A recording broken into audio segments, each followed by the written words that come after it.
Yesterday we had started an overview of CPC. In yesterday's lecture, we had seen that how a civil right, if it is infringed, it gives rise to a cause of action. How a cause of action becomes the basis of a suit. And how through a suit, we enter CPC. Yesterday we had discussed all these basic aspects. We had reached that point yesterday where when we enter CPC, I told you that CPC can be basically divided into three parts. The body, consisting of 158 sections. The schedule, which has 51 orders containing rules. And 8 appendices, which basically are the formats of various things like plaint, WS, etc. We discussed this in my previous lecture. Now, we had reached the stage where now we have to see that once we have reached CPC, where do we go? जैसा कि मैंने कल कहा, मैं कहां जाऊं? ये पहला क्वेश्चन है. पहले 25 सेक्शन जो हैं CPC के, वो यही डील करते हैं कि मैं कहां जाऊं. इसके अंदर सबसे इंपॉर्टेंट चीज है पहला पॉइंट कि क्योंकि एक इतनी बड़ी हायरार्की है कोर्ट्स की, तो पहला सेक्शन 15 से हम शुरू करेंगे. सेक्शन 15 कहता है कि जो लोएस्ट कॉम्पिटेंट कोर्ट है वहां जाना है. Naturally, the question arises, what do we mean by competent? तो पहला टेस्ट तो कॉम्पिटेंसी का ये है कि क्या उसका पेक्यूनरी जुरिसडिक्शन है, और यहां हम इन्वोक करते हैं section 6 of CPC. Criminal law में क्या होता है? Higher the punishment, higher the court. Civil law में क्या होता है? जितना बड़ा सूट का वैल्यू उतना बड़ा कोर्ट. फॉर एग्जाम्पल, पंजाब में अगर हम आए तो जो हमारा जूनियर डिवीजन जज है, उसकी जो पेक्यूनरी जुरिसडिक्शन है वो 10 लाख है. तो 10 लाख से अगर ऊपर कोई सूट है, उसकी वैल्यू 10 लाख से ऊपर है, तो वो फिर उससे हायर कोर्ट में जाएगा. ये जो पेक्यूनरी जुरिसडिक्शंस हैं, ये तय की हुई है स्टेट ने. There is a civil courts act. Naturally उनका पेक्यूनरी जुरिसडिक्शन तो बाद की बात है. पहले हम क्या करेंगे? पहले सूट का वैल्यूएशन करेंगे, तभी तो हमें पता चलेगा ना कि इसकी वैल्यू क्या है. उसके लिए also I would like to say, एक हमारे पास सूट्स वैल्यूएशन एक्ट है 1887 का.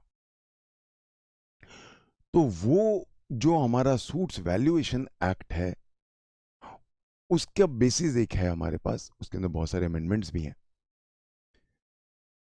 हमें पता चलता है कि इस सूट का वैल्यूएशन क्या है. उस सूट का वैल्यूएशन के बाद जिस कोर्ट में जा रहे हैं, क्या उस कोर्ट का पेक्यूनरी जुरिसडिक्शन है उस चीज को लेने का? यह एस्पेक्ट निकलता है. तो इसका मतलब है मैं कहां जाऊं? पहला एस्पेक्ट, लोएस्ट कोर्ट में, सेक्शन 15. लोएस्ट कोर्ट सिर्फ नहीं लिखा है, कॉम्पिटेंट. तो कॉम्पिटेंसी का एक टेस्ट क्या है? उसका पेक्यूनरी जुरिसडिक्शन, जो हम देखेंगे सेक्शन 6 में. अब चलो, हमें पता चल गया जी, हम लोएस्ट कोर्ट में आ गए, पेक्यूनरी जुरिसडिक्शन भी है उसका, वो भी सही है. नेक्स्ट क्वेश्चन उठता है कि मैं किस चीज का सूट डाल रहा हूं. इमूवेबल प्रॉपर्टी है वो, मूवेबल प्रॉपर्टी है वो, कि there is wrong to a person. अगर वो इमूवेबल प्रॉपर्टी है तो फिर हम सेक्शन 16 में जाते हैं CPC के. सेक्शन 16 क्या कहता है? कि जहां पे इमूवेबल प्रॉपर्टी का रिकवरी का मामला है, पार्टीशन का मामला है, मॉर्गेज का मामला है, या कोई इंटरेस्ट है उसी मूवेबल प्रॉपर्टी पे। ऐसे केसेस में जहां इमूवेबल प्रॉपर्टी सिचुएटेड है वहां सूट डालेंगे। बट सपोज जो इमूवेबल प्रॉपर्टी है वो डिफेंडेंट के कब्जे में है और डिफेंडेंट को पार्टी बनाए बिना या उसकी प्रेजेंस के बिना सूट आगे नहीं बढ़ेगा। ऐसे केसेस में एक प्रोवाइजो भी देता है हमें सेक्शन 16 कि हम अब वहां भी सूट डाल सकते हैं जहां डिफेंडेंट रहता है या जहां वो काम करता है। ये चॉइस प्लेंटिफ की है। एक चीज हमेशा याद रखनी है, plaintiff is always the dominus litis, he is the captain of the ship. उसका इन्फ्रिंजमेंट हुआ है, वो रो रहा है, ही हैज कम। सो ऐसे केसेस में जहां वो रो रहा है, वो कैप्टन है शिप का, तो नेचुरली चॉइसेस हम उसको ज्यादा दे रहे हैं। This we must always remember. Now suppose अगर इमूवेबल प्रॉपर्टी जो है वो एक से ज्यादा जुरिस्डिक्शन में है, आधी प्रॉपर्टी चंडीगढ़ में है और आधी प्रॉपर्टी मोहाली में है, तब कहां जाए? ऐसे केसेस में चॉइसेस कहीं भी चले जाओ। यह चीज हमें क्लियर करता है सेक्शन 17। तो सेक्शन 17 हमें बताता है कि जहां पे कोई भी प्रॉपर्टी, इमूवेबल प्रॉपर्टी, एक से ज्यादा जुरिस्डिक्शंस में है, तो then the plaintiff again has a choice to put it up it any of the places. अगर बाई चांस कोई नई जगह बनी है और अभी कंफ्यूजन है, वहां पे अनसर्टेनिटी है, तो उसका पूरा लॉ सेक्शन 18 में आ जाता है। फिर वो प्लेंटिव कहां जाएगा, वो भी क्लैरिटी सेक्शन 18 में आ जाती है। बट जहां पे मामला है रॉन्ग हो गया एक मूवेबल प्रॉपर्टी के खिलाफ या पर्सन के खिलाफ और कंपनसेशन का मामला है, ऐसे केसेस में वी हैव सेक्शन 19 कहता है, एक प्रिंसिपल तो बिल्कुल बेसिक है, जहां पे भी रॉन्ग होता है एक जुरिस्डिक्शन तो वो हमेशा होती है। So wherever the wrong was committed और जहां डिफेंडेंट रहता है या काम करता है। सो बेसिकली अगर हमने देखा कि अगर मेरी इमूवेबल प्रॉपर्टी है तो कायदे से मोस्टली मैं कहां जाऊंगा, जहां मेरी इमूवेबल प्रॉपर्टी है, और जहां मूवेबल प्रॉपर्टी है या पर्सन के खिलाफ रॉन्ग है और उसके कंपनसेशन का मामला है, तो फिर मैं जाऊंगा या तो जहां पे रॉन्ग हुआ था और यहां जहां डिफेंडेंट रहता है या काम करता है। Once we are clear with these things, अब बहुत सारे ऑब्जेक्शंस अराइज हो सकते हैं। एक से ज्यादा डिफेंडेंट है, एक कहीं रहता है, एक कलकत्ता रहता है, एक बॉम्बे रहता है। अब वो कहेगा सर जान के तंग करने के लिए प्लेंटिव मेरे को जान के ऐसी जगह डाल रहा है जहां मुझे बहुत तकलीफ हो रही है। तो इसीलिए वी हैव सेक्शंस 21 टू 25 जो डील करते हैं ऑब्जेक्शंस। और ऑब्जेक्शंस के बाद क्या होगा? नेचुरली ट्रांसफर, सूट का ट्रांसफर कर दो। तो इसीलिए ऑब्जेक्शंस एंड ट्रांसफर्स हमारे पास आ जाते हैं सेक्शन 21 से लेकर सेक्शन 25 तक। तो इसमें all transfers by district court, by high court, even by supreme court, ये सारा डेल्ट हो जाता है सेक्शन 25 तक। तो हमने देखा मैं कहां जाऊं। पहला पॉइंट, लोएस्ट कोर्ट में जाऊंगा। सेकंड पॉइंट, कॉम्पिटेंट कोर्ट होना चाहिए। कॉम्पिटेंट का एक पैरामीटर है पेक्यूनरी जुरिस्डिक्शन। तीसरा एस्पेक्ट, इमूवेबल प्रॉपर्टी है, मूवेबल प्रॉपर्टी है कि पर्सन का मामला है। ये नेक्स्ट पॉइंट आ गया। उसके बाद जो हमारा नेक्स्ट पॉइंट आता है और जो सबसे इंपॉर्टेंट है, क्या मेरा सब्जेक्ट मैटर सिविल नेचर का है? मैंने कल वाले लेक्चर में बताया था कि सिविल नेचर एक मच वाइडर वर्ड है सिविल प्रोसीडिंग से, as per the Supreme Court. So क्या मेरा सब्जेक्ट मैटर सिविल नेचर का है? So suits of a civil nature, so all subject matter should be concerning to matters of civil nature. Section 9 में एक बड़ी important आगे line आती है, unless expressly or impliedly barred by law. Unless expressly or impliedly barred by law. Question उठता है, what are the express bars? Section 1, CPC Nagaland में कई जगह लागू नहीं होगी। सीपीसी विशाखापट्टनम के बहुत सारे एरियाज में, गोदावरी के रीजन्स में, इन लक्षद्वीप, ऐसी जगहों पे कंप्लीटली लागू नहीं होगी। तो सेक्शन 1 में एक बार आ गया हमारा, वहां तो सीपीसी बाहर है। सेक्शन 4 में आ जाओ। सेक्शन 4 कहता है कि जहां पे स्पेशल या लोकल लॉज का प्रोसीजर है, जो आज भी लॉ है और मान रहे हैं, वहां चल रहा है, तो स्पेशल एंड लोकल लॉज का प्रोसीजर सीपीसी को ओवरराइड करेगा। एक चीज हमें याद रखनी है, स्पेशल और local laws as a general rule override general laws. Special और लोकल लॉज चाहे सीआरपीसी में आ जाओ, इवन आईपीसी में आ जाओ, सेक्शन 5 में आ जाओ आईपीसी में, या सेक्शन 4 में ही आ जाओ सीआरपीसी में, स्पेशल या लोकल लॉज में जो प्रोसीजर होता है, या बाई चांस अगर जैसे कि मैंने बोला आईपीसी में सब्सटैंटिव लॉ है, तो वो हमेशा जनरल लॉ को सुपरसीड करता है। CPC is no exception. अगर हम सेक्शन 5 को देखें, all revenue matters are not the subject matter of CPC. All revenue matters section 5 बाहर करता है, एक्सप्रेस बार्ड। सिमिलरली अगर हम सेक्शन 7 में जाएं और 8 में जाएं, section 7 and 8 deal with small causes courts. Small causes courts basically कौन से कोर्ट्स होते हैं? जो छोटे मामलों को डील करते हैं, चाहे उनका पेक्यूनरी एस्पेक्ट देख लें या उनका वैसे एस्पेक्ट देख लें, वो छोटे मामले हैं, तभी उनका नाम स्मॉल कॉजेस है। दो तरह के स्मॉल कॉजेस कोर्ट्स हैं, क्योंकि दो एक्ट्स हैं। Provincial small causes courts act है and presidency small causes courts act. तो जो प्रोविंशियल स्मॉल कॉजेस कोर्ट्स हैं, सेक्शन 7 कहता है कि उनमें से कुछ प्रोविजंस सीपीसी के लागू नहीं होंगे। सो सीपीसी के बॉडी के कुछ सेक्शंस स्मॉल कॉजेस कोड जो प्रोविंसेस के हैं उनमें अप्लाई नहीं करेंगे।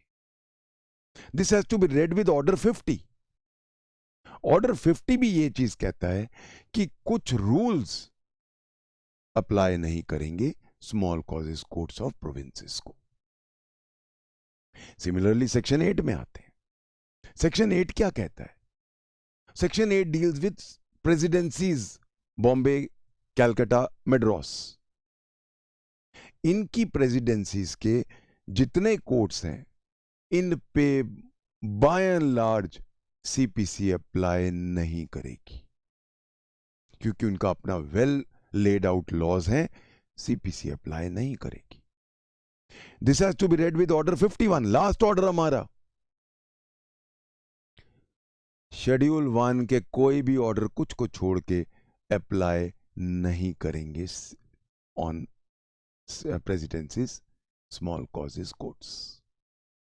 तो सेक्शन 7 ऑर्डर 50, सेक्शन 8 ऑर्डर 51 बहुत लिमिटेड एप्लीकेशन करते हैं सीपीसी का ऑन स्मॉल कॉजेस कोर्ट्स, चाहे वो प्रोविंशियल हो और चाहे वो प्रेसिडेंसीज के हों। और कौन से बार्स हैं? और बार्स हैं हमारे, bars to the same suit by the same parties. इनके अंदर हमारे पास 3 सेक्शंस हैं। सेक्शन 10, मामला ऑलरेडी विचाराधीन है, इट इज ऑलरेडी रेस सब जुडिस, आप नहीं डाल सकते, बाहर है आपके ऊपर। मामला ऑलरेडी फाइनली डिसाइड हो चुका है, दोबारा नहीं डाल सकते, टाइम वेस्ट क्यों करोगे आप? रेस जुडिकाटा लगता है ऐसे केसेस में सेक्शन 11 में, या फिर सेक्शन 12। और सेक्शन 12 बहुत बार पूछा गया है and students normally they falter on this section. Section 12 कहता है कि जो रूल्स हैं वो बार करते हैं सूट्स। तो bars laid down by the rules in the orders of CPC. कौन से ऐसे हैं? 4 ऐसे रूल हैं। Order 2 rule 2, order 9 rule 9, order 22 rule 9 and order 23 rule 1। ये 4 रूल्स हैं जो बार लगाते हैं सूट्स पे। तो ये हमारे सारे बार्स थे जो एक्सप्रेस है। इंप्लाइड बार्स कौन से हैं? जो सेक्शन 9 कहता है ना कि एक्सप्रेस अदर अनलेस एक्सप्रेसली और इंप्लाइडली बार्ड बाय लॉ। इंप्लाइडली वो हैं जहां पे प्रोसीजर्स कंप्लीटली दिए गए हैं और प्रोसीजर्स देने के बाद वो पूरे well they are well in vogue, अभी भी चल रहे हैं, वो अभी भी लॉ है वो। तो जहां प्रोसीजर्स लेट डाउन है, जैसे कि हमने देखा स्पेशल या लोकल लॉ में, तो वहां पे जरूरत नहीं है हमें सीपीसी लगाने की। So these are express and implied bars of law. चलो जी, हमने सही कोर्ट में पहुंच गए, लोएस्ट कॉम्पिटेंट कोर्ट में चले गए, पेक्यूनियरी जुरिसडिक्शन सही है, ना वो रेस सब जुडिस है मामला, ना वो रेस जुडिकाटा से हिट हो रहा है, ना कोई भी सेक्शन 12 के बार्स लग रहे हैं, ना ही वो रेवेन्यू का मामला है, ना ही वो स्पेशल या लोकल लॉ से हिट हो रहा है, और ना ही वो स्मॉल कॉजेस कोर्ट्स का कोई मामला है। सब साफ सुथरा है। अब शुरू होता है सीपीसी का प्रोसेस। अब आते हैं हम सेक्शन 26 में। तो पहले 25 सेक्शन हमने क्या किया? कहां जाएं, वेयर टू गो। अब हमें पता चल गया हम सही जगह पहुंच गए हैं। अब आगे का प्रोसेस क्या है? Section 26 read with order 4। Section 26 कहता है suit shall be instituted by a plaint. दो वर्ड्स आ गए जो इसके स्पेसिफिक है। एक वर्ड आ गया सूट, जो कल हम डिटेल में डिस्कस कर चुके हैं, और अब दूसरा वर्ड आया है पहली बार, प्लेंट। प्लेंट वर्ड यूज हुआ है। पिटीशन क्यों नहीं कर दिया? एप्लीकेशन क्यों नहीं कर दिया? So please remember, plaint CPC की स्पेसिफिक पिटीशन है। So when does a petition become a plaint? उसके लिए हमें जाना पड़ेगा ऑर्डर्स में। एक पिटीशन में कौन सी पार्टीज जुड़ सकती हैं, कौन सी पार्टीज को कैसे जोड़ा जा सकता है? ऑर्डर 1। तो पिटीशन में पार्टीज कैसे जुड़ेंगी? ऑर्डर 1। कौन से क्लेम्स मांग सकता हूं? ऑर्डर 2। सो मेरी पिटीशन में मैं कौन से क्लेम्स मांग सकता हूं, कैसे मांग सकता हूं, कैसे क्लब करना है, कौन से मांगने हैं, अगर ना मांगा तो क्या हो जाएगा? ऑर्डर 2। प्रिंसिपल्स क्या है, ब्रॉड प्रिंसिपल्स क्या है? पूरा किताब की किताब लिख दी मैंने प्लेंट की, कि जी जब मैं सुबह उठा, मेरा आज बड़ा बुरा दिन था, मैं बिस्तर के लेफ्ट साइड से रोज उतरता था, आज राइट तरफ से उतर रहा है। ऐसी वाहियात बातें लिख सकता हूं क्या मैं? ब्रेविटी चाहिए, कंसाइज चाहिए। ये कहां पता चलेगा? प्रिंसिपल्स में। ऑर्डर 6। तो प्रिंसिपल्स क्या हैं इस पिटीशन के? ऑर्डर 6। और फाइनली इसका फॉर्मेट क्या है? इसके अंदर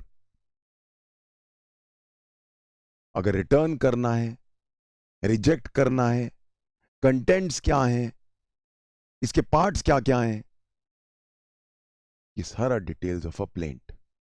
ऑर्डर 7। तो एक पिटीशन प्लेंट कब बनती है? जब उसमें पार्टीज ऑर्डर 1 की तरह जोड़ी जाएं, उसके क्लेम्स ऑर्डर 2 की तरह लगाएं, उसके प्रिंसिपल्स ऑर्डर 6 में हमने फॉलो किए हैं, और उसका पूरा मजनूम, उसका पूरा का पूरा फॉर्मेट, उसका पूरा का पूरा एस्पेक्ट्स हमने ऑर्डर 7 में कवर किया है। अब मेरा प्लेंटिफ का काम खत्म। अगला स्टेप क्या होना चाहिए कॉमन सेंस से? बुलाओ अब दूसरी पार्टी को। उसको बुलाएंगे। बुलाने का तरीका 3 सेक्शन और 1 ऑर्डर। क्या तरीका होता है? डिफेंडेंट हो गया वो आदमी जो बुला रहे हैं, उसको बुलाने का तरीका है समन्स। तो वो सेक्शन 27, 28, 29, ऑर्डर 5। समन का तरीका, सर्विस का तरीका, contents of a summon, substituted service वगैरह वगैरह सारा कुछ। तो डिफेंडेंट को बुला रहे हैं हम। 27, 28, 29 सेक्शन रेड विद ऑर्डर 5। अब एक क्वेश्चन उठता है, क्या पार्टी को खुद आना पड़ेगा, क्या और कोई भी आ सकता है? तो प्लेंटिफ और डिफेंडेंट के लिए एक चीज कॉमन हो गई कि पार्टीज के लिए 3 लोग आ सकते हैं, या तो पार्टी खुद आए, या उनका रिकॉग्नाइज्ड एजेंट आए, और या उनका प्लीडर उनको रिप्रेजेंट करे। इसके लिए बना है ऑर्डर 3। तो प्लेंट सेक्शन 26, उसमें कितनी तरह प्लेंट की कॉपीज कितनी होंगी, रजिस्टर में एंट्री की जाएगी प्लेंट की, ऑर्डर 4। तो 26 ऑर्डर 4। प्लेंट वर्ड क्यों यूज्ड है? पिटीशन प्लेंट कब बनती है? जब वो फॉलो करती है order 1, order 2, order 6, order 7। Ball दूसरे पाले में गई, डिफेंडेंट को हमने बुलाया, सेक्शन 27, 28, 29, ऑर्डर 5। कौन कौन आ सकता है? ऑर्डर 3, मैं खुद, मेरा रिकॉग्नाइज एजेंट, या मेरा प्लीडर। अब जी डिफेंडेंट आ गया, हमने बुला लिया, डिफेंडेंट साहब पहुंच गए। अब डिफेंडेंट क्या करेगा? अपना जवाब देगा। उसके जवाब को हम कहेंगे written statement, WS। Written statement के प्रिंसिपल्स क्या होंगे? अब पता चला उसने भी रिटन स्टेटमेंट एक पूरी किताब लिख दी। We can't waste the time of the court.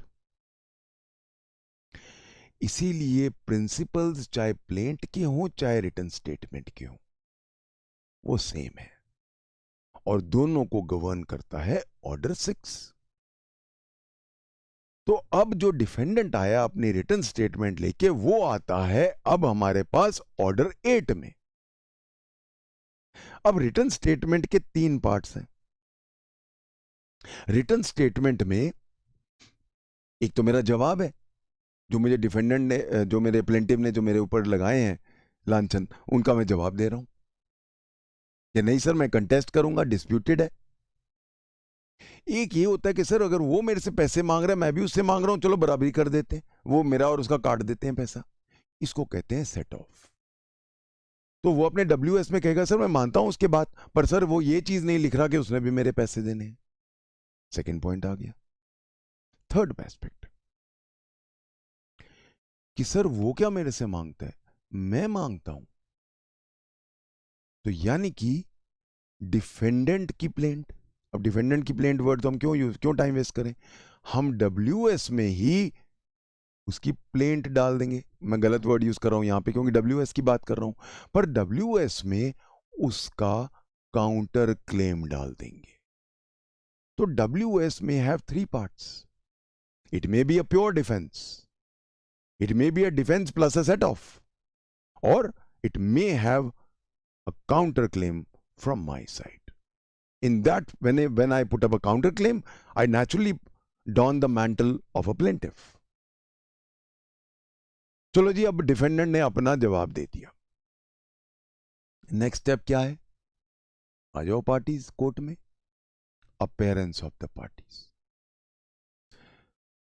आ गई दोनों, गुड इनफ. प्लेंटिफ आ गया, डिफेंडेंट नहीं आया. डिफेंडेंट आ गया, प्लेंटिफ नहीं आया. Non appearance of parties. इसके लिए बना है ऑर्डर 9.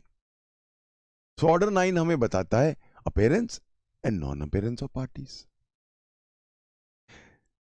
ऑर्डर 9 तक आके अभी तक देखो कोर्ट का रोल शुरू नहीं हुआ है. अब ऑर्डर 10 में कोर्ट का रोल शुरू होता है. तो अब देखो, पहले 25 सेक्शन हमने क्या देखा, कहां जाऊं. प्लेंट आ गई, प्लेंटिफ आ गया. Section 26 read with order 4. Plaint का क्या सिस्टम होगा? Order 1, order 2, order 6, order 7. Defendant को हमने बुला लिया ऑर्डर 5 में. उसने अपना जवाब दे दिया ऑर्डर 8 में. पार्टीज आ गई या नहीं आई? ऑर्डर 9 में.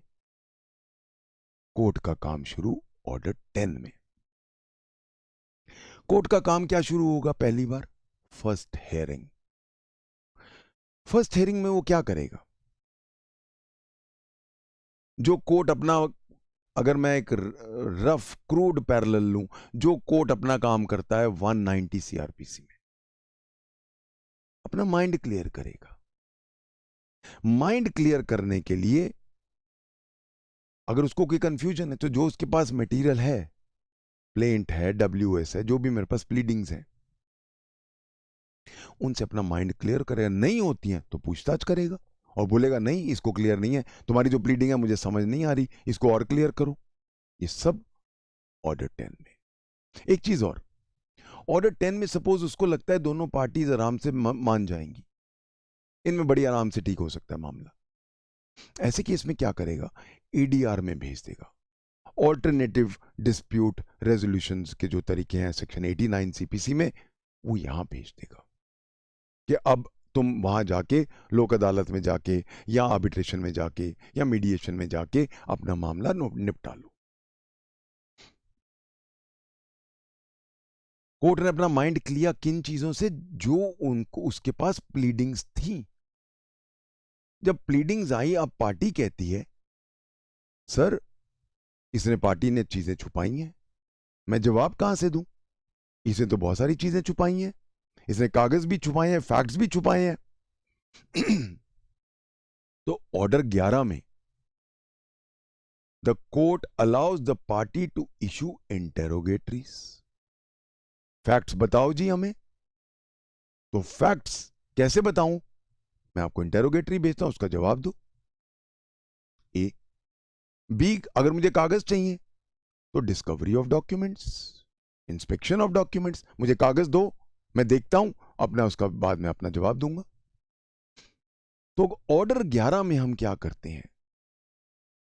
जो भी फैक्ट छुपाए गए हैं उनको इंटेरोगेटरी अलाउ कर देते हैं, और जो भी डॉक्यूमेंट छुपाए गए हैं उनकी डिस्कवरी अलाउ कर देते हैं.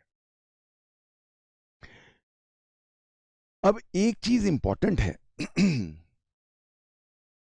कि जो जो चीजें हम एडमिट करते हैं वो प्रूव करने की जरूरत क्या है? सेक्शन 58 एविडेंस एक्ट कहता है कि अगर कोई चीज एडमिट कर ली गई तो उसको प्रूव करने की जरूरत नहीं है. तो बहुत सारी ऐसी चीजें होती हैं जो हम अगर एडमिट कर लें तो उनको हम फालतू में क्यों, उनको हम एडजुडिकेट उन पे क्यों करेंगे? फॉर एग्जाम्पल, आप मेरे प्रॉब्लम है कि मैंने आपकी तनख्वाह नहीं दी, पर इसमें कोई शक नहीं, मैं मानता हूं कि आप मेरी नौकरी कर रहे थे. अब ये चीज हम क्यों प्रूव करेंगे? हाँ जी, पहले ये प्रूव करो मैं उसकी नौकरी कर रहा था. तो हम क्या करेंगे?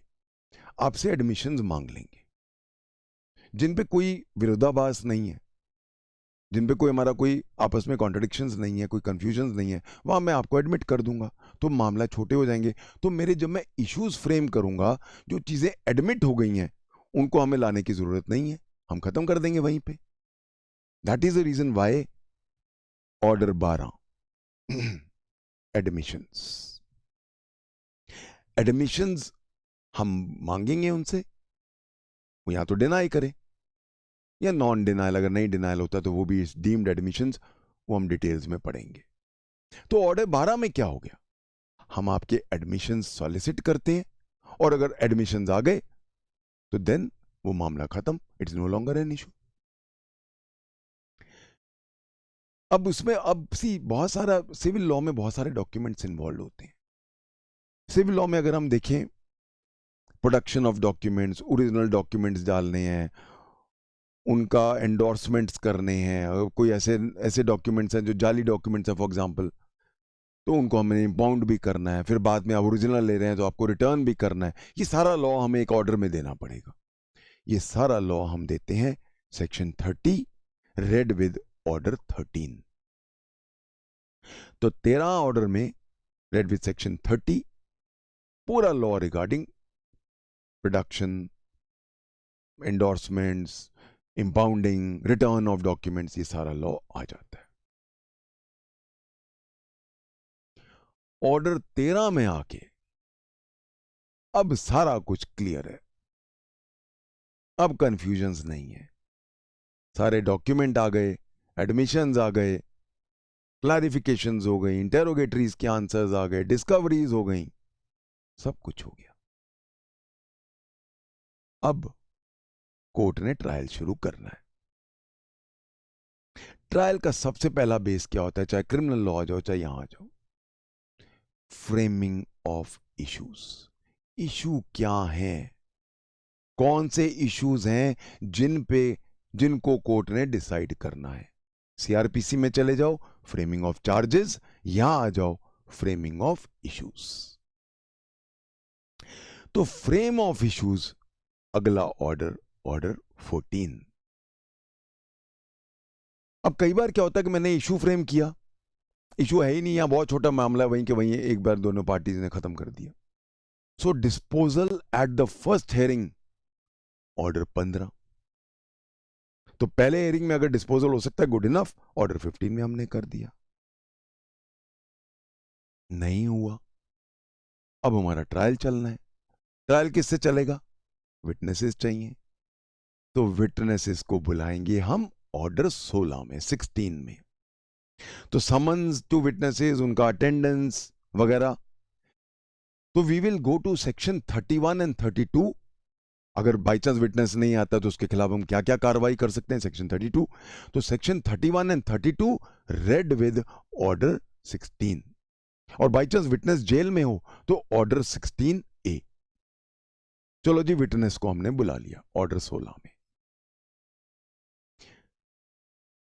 अब बाई चांस ऐसा विटनेस है जहां पे बहुत बड़ा, बहुत दूर है, बीमार है, हॉस्पिटल में आ नहीं सकता है, तो देन कमीशंस टू विटनेसेस, उनको हम कमीशन भेजते हैं। सी कमीशंस जो होती हैं वो बेसिकली सीपीसी में इंसिडेंटल प्रोसीडिंग्स है, सेक्शन 75, 76, 77 में आते हैं, वो देखते हैं। तो कमीशंस बहुत चीजों के लिए सीपीसी में भेजी जाती है, एक मौका देखना है, अकाउंट्स के लिए वगैरह वगैरह।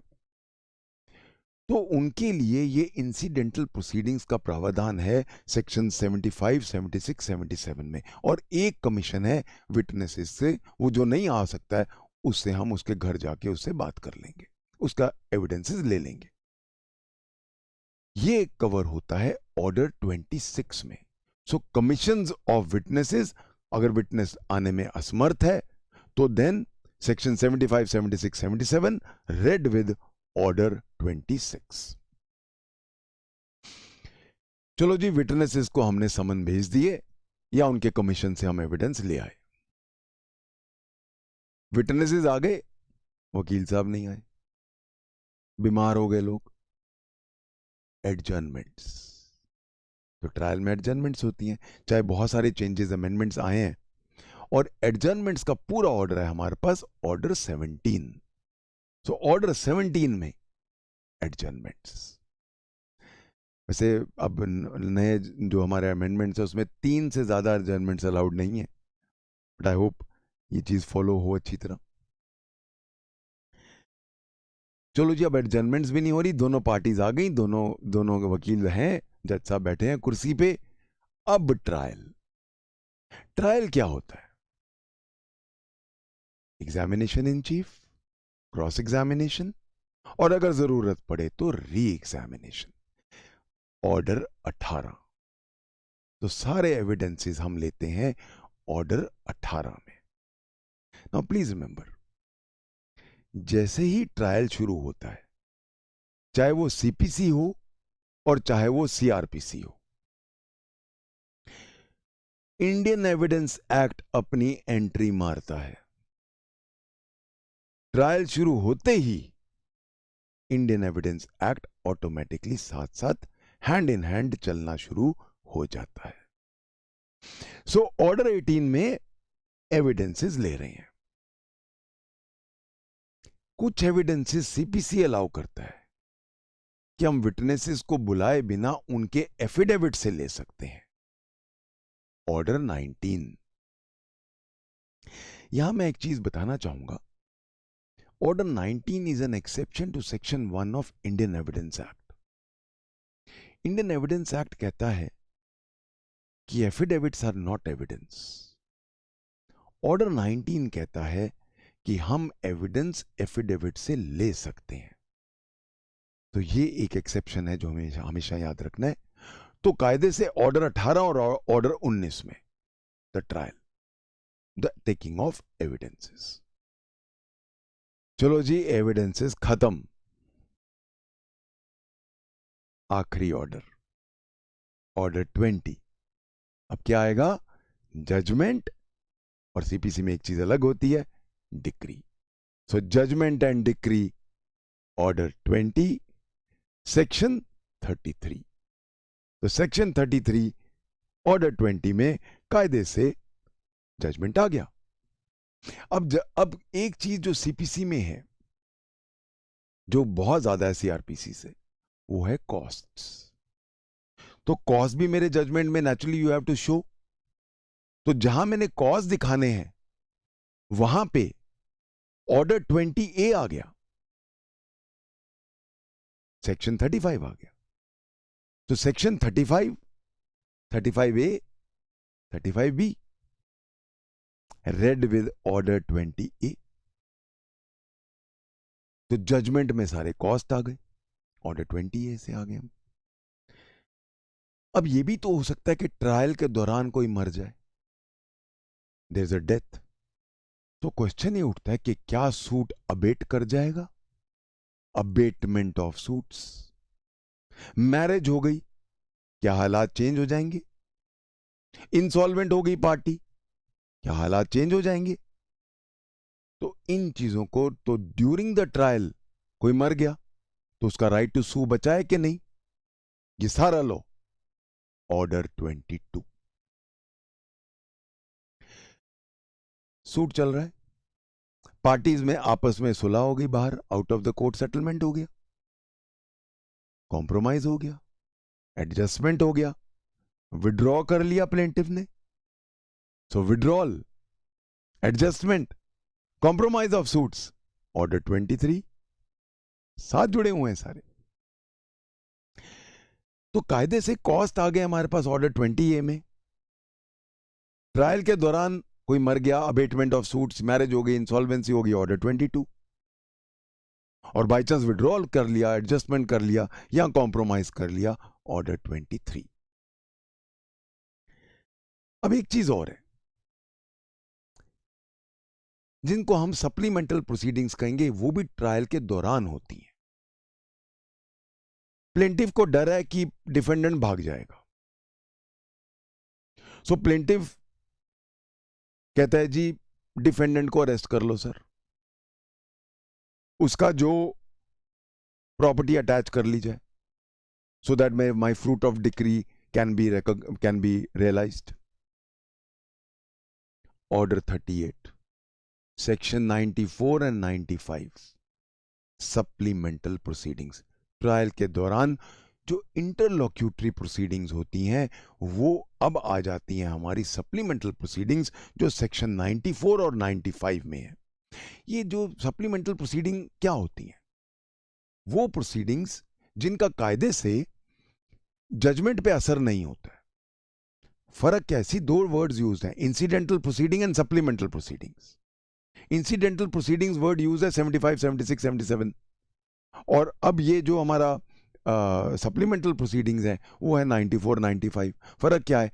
इंसिडेंटल प्रोसीडिंग्स का असर जजमेंट में दिखता है, सप्लीमेंटल प्रोसीडिंग्स का असर जजमेंट पे नहीं होता। उसमें क्या क्या आ जाएंगी सप्लीमेंटल प्रोसीडिंग्स? डिफेंडेंट को अरेस्ट करो सर, उसकी प्रॉपर्टी अटैच कर दो, ऑर्डर 38। सर इंजंक्शन लगा दो टेम्परेरी, जब तक आप डिसाइड नहीं करे उस पर बिल्कुल यथास्थिति रख दो, स्टेटस क्यो रख दो, इंजंक्शन लगा दो, टेम्परेरी इंजंक्शंस, ऑर्डर 39। सर एक रिसीवर अपॉइंट कर दो जब तक मामला डिसाइड नहीं हो रहा है, ऑर्डर 40। तो ये सारी चीजें क्या हैं? It's a part of my trial, ये सप्लीमेंटल प्रोसीडिंग्स है। सो एज अ रिजल्ट ये सारी चीजें आ जाती। दो चीजें और है जो मैं यहां बात करना चाहूंगा। कई बार क्या होता है कि डिफेंडेंट कहता है कि सर मैं अगर पैसा जमा करा देता हूं जो मेरे से प्लेंटिव मांग रहा है, तो सर मैं फिर इंटरेस्ट से बच जाऊंगा। कल को अगर ये जीत जाता तो मैं पैसा आपके पास जमा कराता हूं, पर फिर मेरा इंटरेस्ट लगना बंद हो जाएगा। तो वो क्या करता है, पैसा अपना जमा करा देता है कोर्ट में, और जिस दिन से वो पैसा जमा कराता है उस दिन से इंटरेस्ट बंद हो जाता है, ऑर्डर 24। इसका एक काउंटर पार्ट भी है। डिफेंडेंट कहता है सर तो ठीक है मैं लड़ रहा हूं, पर सर प्लेंटिव तो बाहर रहता है इंडिया से, कल को मैं जीत गया तो वो कॉस्ट देने कौन आएगा, हम उसके पीछे पीछे कहां भागेंगे। तो फिर ऑर्डर 25 में हम प्लेंटिव से कॉस्ट को एज ए सिक्योरिटी पहले रखवा लेते हैं। तो कायदे से ये पूरा ट्रायल है हमारा। तो एक बार हम क्विकली एक रिवाइज करें। पहले मैंने पता लगाया मैंने कहां जाना है। कहां जाने में मुझे सबसे लोअर कोर्ट में जाना है, सेक्शन 15। लोअर कोर्ट ही नहीं है, सबसे लोएस्ट के अलावा कॉम्पिटेंट होना चाहिए। कॉम्पिटेंसी का एक टेस्ट क्या है, pecuniary jurisdiction section 6, subject matter jurisdiction section 9, territorial jurisdiction खराब नहीं होनी चाहिए सेक्शन 1, इमूवेबल प्रॉपर्टी है सेक्शन 16, 17, 18, मूवेबल प्रॉपर्टी है सेक्शन 19, पर्सन का मामला है 19, कोई ऑब्जेक्शंस है 21 से 25। सेक्शन 9 में all suits of a civil nature except those which are expressly और impliedly barred by law. Express bars कहां है, section 4, section 5, section 7, section 8, read with order 50, 51। अब शुरू होता है plaint, section 26, order 4। Plaint plaint क्यों बनती है? अगर वो ऑर्डर 1 से गवर्न हो रही है, ऑर्डर 2 से गवर्न हो रही है, ऑर्डर 6 के मुताबिक लिखी गई है, ऑर्डर 7 में आ गई है, प्लेंट आ गई। डिफेंडेंट को बुलाया हमने ऑर्डर 5 में, वो खुद आ गया या उसके रिकॉग्नाइज एजेंट आ गया या प्लीडर आ गया ऑर्डर 3 में। डिफेंडेंट अपना WS ले आया ऑर्डर 8 में, या अगर काउंटर क्लेम है वो भी ले आया, या सेट ऑफ है वो भी ले आया। अपेयरेंस ऑफ पार्टीज हो गई या नॉन अपेयरेंस हो गई ऑर्डर 9 में। नहीं आए, अगर प्लेंटिव नहीं आ रहा है तो डिसमिसल ऑफ सूट है, अगर डिफेंडेंट नहीं आ रहा है तो एक्सपार्टे ऑर्डर, एक्सपार्टे डिक्री आ जाएगी। कोर्ट का रोल शुरू हो गया ऑर्डर 10 में, फर्स्ट हियरिंग हो गई, माइंड क्लियर कर रहा है ADF में ADR में भेजना है तो ADR में भेज दिया। अगर प्लीडिंग्स में क्लियर नहीं है तो ऑर्डर 11 में हमने इंटेरोगेटरीज भेज दी, कागज को डिस्कवरी के लिए भेज दिया। एडमिशंस करवाने ऑर्डर 12 में चले गए, एडमिशंस करा लिया आपसे, वो मामला इशू से बाहर हो गया। सारे डॉक्यूमेंट्स का लॉ ऑर्डर 13 में आ गया। 14 में हमने फ्रेम कर दिए इश्यूज। 15 में अगर पहले मामले में काम मामला खत्म है तो खत्म वहीं पे, पहले उसमें ही खत्म। 16 में हमने ऑर्डर 16 में हमने विटनेसेस को समन भेज दिया, बुला लिया। ऑर्डर 17 में हमने एडजर्नमेंट्स करा दिए। ऑर्डर 18 में हमने एविडेंसेस लेने शुरू कर दिए। बाई चांस हमने एविडेंसेस थ्रू एफिडेविट लेने ऑर्डर 19 और जजमेंट आ गया ऑर्डर 20, डिक्री आ गई ऑर्डर 20। कॉस्ट भी लगाने हमने उसमें तो ऑर्डर 20A में। कोई मर गया, abatement of suits order 22। Withdrawal है, कंप्रोमाइज है, एडजस्टमेंट है ऑर्डर 23। डिफेंडेंट पूरा पैसा डालने को तैयार है ताकि इंटरेस्ट न लगे ऑर्डर 24। प्लेंटिफ बाहर रहता है, कल को वो हार गया तो क्या गारंटी है कि वो कॉस्ट देगा, पहले उसे रखवा लेते हैं ऑर्डर 25। सप्लीमेंटल प्रोसीडिंग भी चलते हैं, इंटरलॉक्यूटरी ऑर्डर्स भी मिलते हैं। Order 38 arrest and attachment of defendants property. Injunction, temporary injunction order 39। Receiver order 40। ये सारा पार्ट था ट्रायल का। ये मेरा सेकंड पार्ट था लेक्चर का। कल हम इसका नेक्स्ट पार्ट देखेंगे। I hope everybody is understood and I think now CPC should not appear like a monster. It's a very simple subject. I hope everybody's enjoyed it. If you have liked the lecture, please subscribe to my channel and please share it also. Thank you. God bless.